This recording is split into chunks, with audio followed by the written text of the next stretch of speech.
We begin this evening with developing news out of Springfield, where officials are now tasked with implementing changes to the police department.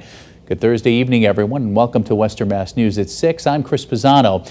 An investigation conducted by the Justice Department discovered a pattern of misconduct within the Narcotics Bureau. Police Commissioner Cheryl Clapprood says some of the proposed changes have already partially been implemented prior to the release of the report. And Western Mass News reporter Audrey Russo has more details. I guess I'm surprised that the citing of the excessive force is fists and takedowns. Springfield Police Commissioner Cheryl Clapprood vowing to make a series of changes to the department based on recommendations from a Department of Justice investigation. The case at the center of the DOJ report involves the 2016 accusations that a narcotics officer, Greg Bigda, beat and threatened Latino juveniles during an arrest. The DOJ investigation began in 2018, before Clapprood took the helm, and the fixes released Thursday involve boosting accountability and more oversight into excessive use of force. City officials were asked about a possible consent decree, a legally binding agreement frequently used to ensure reforms to police departments actually get done. Springfield City Solicitor did not commit to a decree. I think any remedies are on the table. What the ultimate goal is to have an agreement that we all are behind. As you know, there has been no lawsuit filed. Hopefully we can avert that. Consent decree or not, City Councilor Orlando Ramos says he will use legislation to demand the DOJ recommendations are fully implemented. An order of the City Council to mandate that we immediately implement the 4 recommendations that are in the report. The DOJ investigators also cited the Nathan Bills case, which didn't involve the Narcotics Bureau, but did become a high-profile incident. Multiple officers are accused of beating 4 men while off duty. The lawyer representing one of the injured men spoke to Western Mass News about the DOJ's findings, saying she doesn't think their scope went far enough. Just by looking at narrowly the narcotics department, it seems to kind of miss the whole mark, which is the department-wide has an issue with police brutality. And that was Audrey Russo reporting. Now we continue our team coverage with the president of the Greater Springfield NAACP, who has strong words for city officials after the Department of Justice's investigation. Western Mass News reporter Lindsay Kane has more on that part of our coverage. They are paid to protect and serve us, not to brutalize us. A 28-page report released by the U.S. Department of Justice finds the City of Springfield's Police Department Narcotics Unit in use of excessive force. Something Bishop Talbert Swan, president of the Greater Springfield NAACP, says is not surprising. Our branch has been saying for years that there's a problem with brutality in the Springfield Police Department. The fact that you have officers currently under indictment for brutalizing citizens, the fact that the city literally pays out millions of dollars in settlements for police brutality cases was a clear indication that it was problematic. And so pretending to be surprised and shocked and disgusted by a report that affirms what they already knew is completely disingenuous. Swan tells Western Mass News he was interviewed multiple times during the investigation to help shed light on the community and police relations in the city. While he says the findings are exactly what the NAACP has been seeing for years, he thinks officials should have acted prior to this investigation. Being disgusted by a report is one thing. I think that city officials should have been disgusted by the reports of the residents long before this report came out. I think the current police commissioner needs to retire. I think that the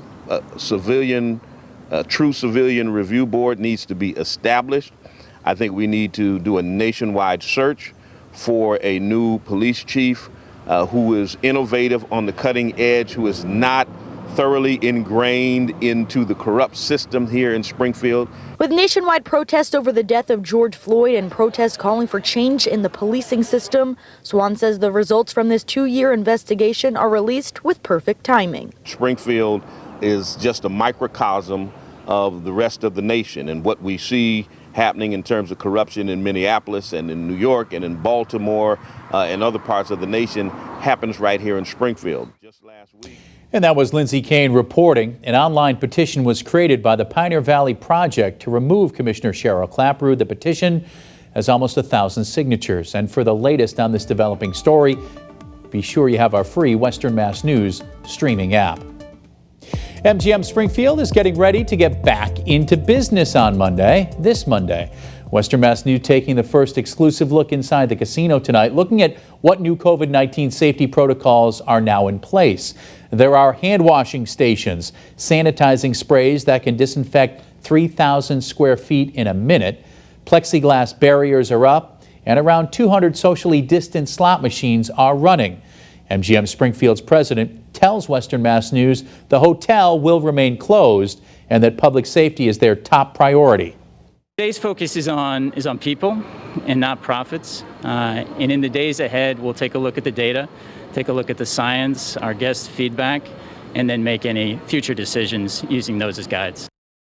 Kelly also providing an update on a highly anticipated addition to the casino, Wahlburgers.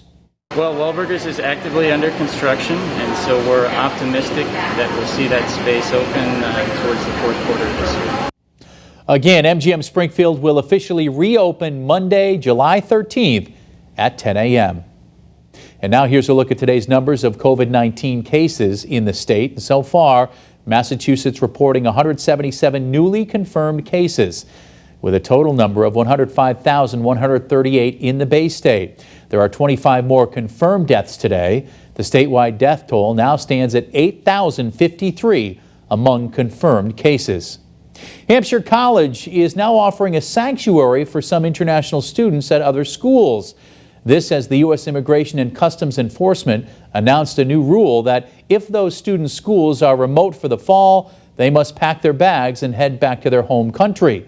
The president of Hampshire College telling Western Mass News in a statement, "We are actively seeking to help international students at other colleges whose education is threatened because Hampshire has capacity to safely add students this fall." Back in May, Holyoke Community College announced they're going completely remote for the fall semester. This is all due to coronavirus precautions. Based on what ICE is saying, F1 visa international students who attend HCC will be directly impacted.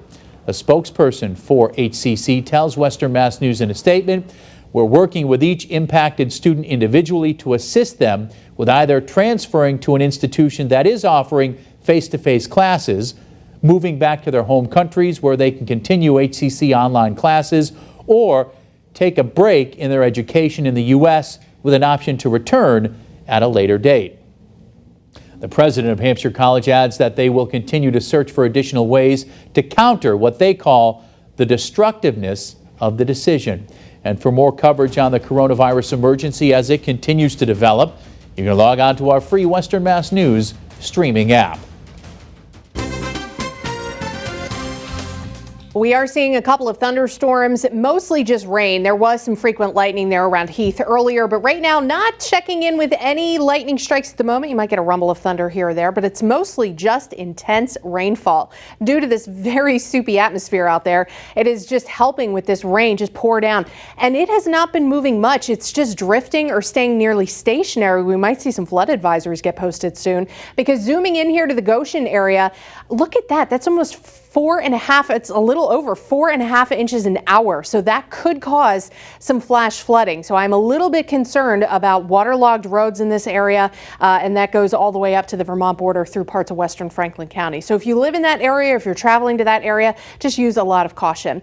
Unfortunately, no data coming in, but temperatures are currently in the 90s in many locations. We've got Holyoke checking in at 90, Ware and Palmer, lower 90s as well. You can see with the colors here, it's a little bit cooler getting up into the Berkshires. And of course, western Franklin and Hampshire, just due to the rain that's falling. And when you factor in the high humidity, some of these heat indices today approaching middle, upper 90s, Where right now feeling like 101. That's pretty gross. As we continue throughout the evening, though, that sun gets ready to set. The The heat will start to subside just a little bit, but at 9 p.m. we are still in the 80s. By 11, we're finally down to about 75, 76 degrees with mostly clear skies and a light breeze. Cloud cover is expected to increase overnight ahead of Tropical Storm Faye. Temperatures only dropping to near 70. And during the day tomorrow, we'll start off dry, but then scattered showers and thunderstorms are expected throughout Friday afternoon and evening, with heavier rain coming through Friday night into Saturday morning. We do have a flash flood watch up. We'll take a closer look at what Faye is going to bring to the area when we're finally going to get a break in this humidity and everything that goes with that in just a couple of minutes. Chris, we'll send it back to you. Sounds good. Thank you, Janna. Coming up on this Thursday, the Creative Way organizers for Springfield's Puerto Rican Parade are holding their annual event while also keeping the community safe from COVID-19. And later, a massive sewage spill closes a number of Connecticut beaches where you can go and also the ones you should avoid this weekend.